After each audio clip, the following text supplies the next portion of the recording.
नमस्कार. आज मी कोरेगाव इथं आलेलो आहे. तर कोरेगाव इथं संजय सिंह घोरपडे यांना आपण एक 5-6 महिन्यापूर्वी ऑल इन वन दिलं होतं. त्याचं त्यांनी ह्या उसाला 2 आळवण्या 2 फवारण्या केल्या. तर त्याचा काय रिझल्ट आला आज आपण त्यांच्याकडनं जाणून घ्या. नमस्कार सर. नमस्ते. आपलं नाव?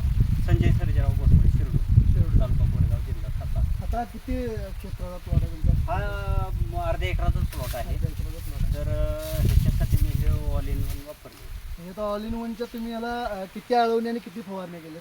एक आळवणी दिलेली आहे हां. 100 मिलीनं बरं. आणि फवारणी 60 मिलीनं एक दिली हां. आणि नंतर 80 मिलीनं एक दिली. 80 मिलियन फवारणी. 2 फवारण्या आणि एक आळवणी. एक आळवणी भरल्यानंतर तुम्ही भरणीनंतर आळवणी केली नाही काय? भरणीनंतर नाही नाही केली. नाही. जर आता ते वापरल्यापासून तुम्हाला या उसामध्ये असा काय रिझल्ट वाटतो? ऊसामध्ये पानाची रुंदी आणि कांडीची लांबी हां, ते- हां, आणि रुंदी हां, आणि काळोखी. काळू.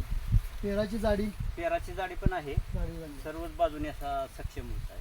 ह्याच्या आधी तुम्ही जी काही पहिली खतं वापरत होता हां. किंवा टॉनिक वापरत होता त्याचं काय तुम्हाला असा असा रिझल्ट काय दिसत होता का? त्याच्या म्हणजे अगोदर जे वापरत होतो त्याच्यापेक्षा ह्याच्यामुळे खर्च कमी खर्च झाला. कमी झाला. दोन वेळाच खत आम्ही टाकलेलं, एकदा बरं. 10-20 टाकलेलं आणि एकदा 12-32 टाकलेलं टाकलेलं आणि युरिया. युरिया. तर ह्याच्यामध्ये ह्या वर्षी आमचा खर्च कमी हां, आणि उत्पादन चांगलं आलं. चांगलं आहे. सर पेरं किती आहे जरा दाखवा.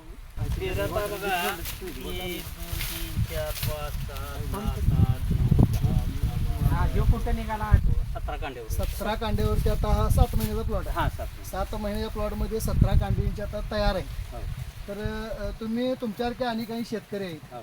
त्यांच्यासाठी तुम्ही काय सांगाल? त्यांच्यासाठी हे सांगू शकतो की हे ऑल इन वन वापरल्यानंतर हां, खूप सुंदर ह्याचा रिझल्ट आहे हां, आणि प्रत्येकाने वापरावं हां, आणि शेतीचा जास्तीत जास्त खर्च कमी करावा हां. आणि खर्च कमी होतोच ह्या औषधाला, असे माझे म्हणजे अनुभव आहे. तर आपण ऑल इन वन ह्या कंपनीला जी माहिती दिली त्याबद्दल मी तुमचा पूर्णपणे आभार आहे. नमस्कार.